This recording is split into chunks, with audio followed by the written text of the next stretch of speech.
नमस्कार. मी चिंतामणी सहस्रबुद्धे. रागरंग.com या यूट्यूब वाहिनीवर आपलं सहर्ष स्वागत आहे. मी आज बोलणार आहे ते शिराळा तालुक्यातल्या राजकारणाबद्दल. सांगली जिल्हा परिषदेची आणि सर्वच पंचायत समित्यांची 10 पंचायत समित्यांची जिल्ह्यातल्या निवडणूक नुकतीच झाली. त्यानुसार शिराळा तालुक्यामध्ये जिल्हा परिषदेच्या 4 जागा होत्या आणि पंचायत समितीच्या 8 जागा होत्या. या 4 जागांपैकी 3 जागा ह्या राष्ट्रवादी काँग्रेस, संयुक्त राष्ट्रवादी काँग्रेसनं जिंकलेल्या आहेत. म्हणजे शरद पवारांची राष्ट्रवादी काँग्रेस आणि अजितदादांची राष्ट्रवादी काँग्रेस यांनी दोघांनी मिळून 3 जागा जिंकल्या आहेत आणि जनसुराज्य पक्ष यांनी 1 जागा जिंकलेली आहे. जनसुराज्य पक्षातर्फे साई तेजस्वी देशमुख ह्या निवडून आलेल्या आहेत. त्या भारतीय जनता पक्षाचे आमदार सत्यजित देशमुख यांच्या कन्या आहेत.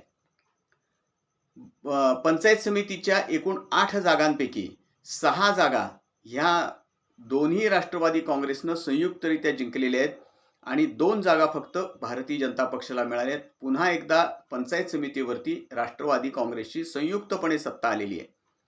शिराळा तालुक्याच्या राजकारणाचं वैशिष्ट्य असं की राष्ट्रवादी काँग्रेस म्हणजे अजितदादांची राष्ट्रवादी काँग्रेस आणि शरद पवारांची राष्ट्रवादी काँग्रेस ह्या दोघांनी एकत्रपणे निवडणुका लढवाव्यात, जागा वाटप करावं अशा स्वरूपाची चर्चा पुण्यामध्ये सुरू झाली.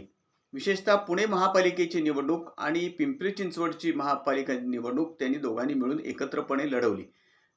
त्याही पूर्वी शिराळा तालुक्यामध्ये ह्या दोन्ही राष्ट्रवादी काँग्रेस एकत्र आलेल्या होत्या.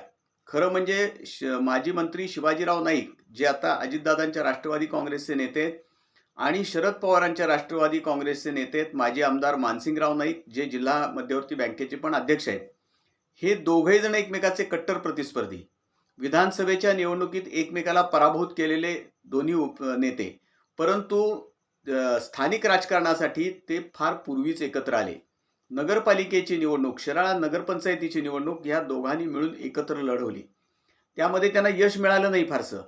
शिवसेनेचेच उमेदवार तिथं नगराध्यक्षपदाच्या निवडणुकीमध्ये निवडून आले, परंतु या दोघांची युती पुढे सुद्धा कायम राहिली आणि आता जिल्हा परिषदेच्या निवडणुकीत त्यांनी सत्ता मिळवलेली आहे. खरं बघायला गेलं तर गेल्या निवडणुकीमध्ये म्हणजे पंचायत समितीच्या आणि जिल्हा परिषदेच्या यापूर्वीच्या निवडणुकीमध्ये मानसिंगराव नाईक यांनी एकट्यानं पंचायत समितीची सत्ता मिळवलेली होती आणि जिल्हा परिषदेची निवडणूक सुद्धा चांगल्या पद्धतीनं जिंकलेली होती. तरी सुद्धा आता हे दोघांची ताकद एकत्र झाल्यामुळं खूपच मोठी शक्ती, राजकीय शक्ती तालुक्यामध्ये उभी राहिलेली आहे. एक प्रकारे भारतीय जनता पक्षाला ही सत्ता मिळू शकली नाही. एक कोकरूड जिल्हा परिषद गटाचा जर अपवाद वगळला आणि 2 पंचायत समितीच्या जागांचा अपवाद वगळला तर आमदार सत्यजित देशमुख भारतीय जनता पक्षाचे नेते आहेत, त्यांना यश तालुक्यामध्ये मिळालेले नाही. एक प्रकारे हा त्यांच्या दृष्टीनं मतदारांनी दिलेला इशाराच आहे. विशेषतः विराज नाईक, युवा नेते विराज नाईक, शरद पवार राष्ट्रवादी काँग्रेसचे युवा नेते विराज नाईक हे ज्या प्रचंड मताधिक्यानं तिथं निवडून आलेले आहेत, तो तर फार मोठा सत्यजित देशमुख यांना इशारा आहे. कारण या पुढच्या विधानसभेच्या निवडणुकीमध्ये विराज नाईक हेच राष्ट्रवादी काँग्रेसतर्फे मैदानात उतरतील अशी आता स्पष्ट चिन्ह दिसायला लागलेली आहेत. त्यामुळं सत्यजित देशमुख यांना मतदारसंघामध्ये खूप मोठी ताकद आता पुन्हा एकवटावी लागेल. शिराळा नगरपंचायतीच्या निवडणुकीमध्ये शिवसेनेनं विजय मिळवलेला असला, त्यामुळं या पुढच्या निवडणुकीमध्ये कदाचित शिवसेना आणि भारतीय जनता पक्ष एकत्र राहतील असं आज काही सांगता येत नाही. या निवडणुकीतच अनेक ठिकाणी दोघंही एकमेकाच्या विरोधात होते असं चित्र होतं. त्यामुळं सत्यजित देशमुख यांना भारतीय जनता पक्षाची स्वतंत्रपणे ताकद संबंध तालुक्यात उभी करावी लागेल.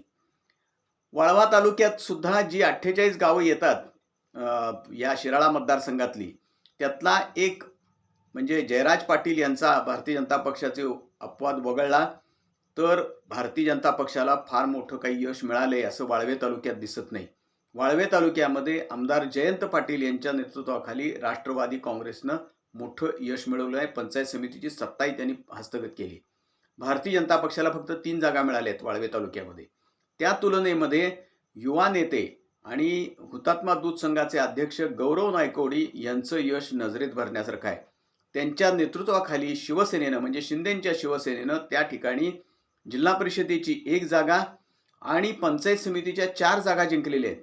हे गौरव नायकोडींचं मोठं यश आहे असं आपल्याला म्हणावं लागेल त्या तालुक्यामधलं आणि ईश्वरपूर मतदारसंघामधलं सुद्धा. त्यामुळं गौरव नायकोडी हे पुढच्या काळामध्ये भविष्यामध्ये त्या ठिकाणी एक प्रभावी नेते म्हणून पुढं आलेत असं आपल्याला दिसून येतंय.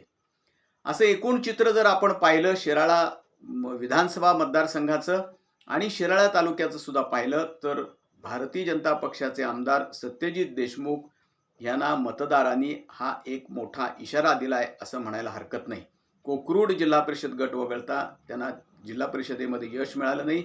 2 पंचायत समितीचे गण वगळता त्यांना इतरत्र यश मिळालं नाही आणि त्या तुलनेमध्ये दोन्ही राष्ट्रवादींची ताकद एकत्र आलेली आहे.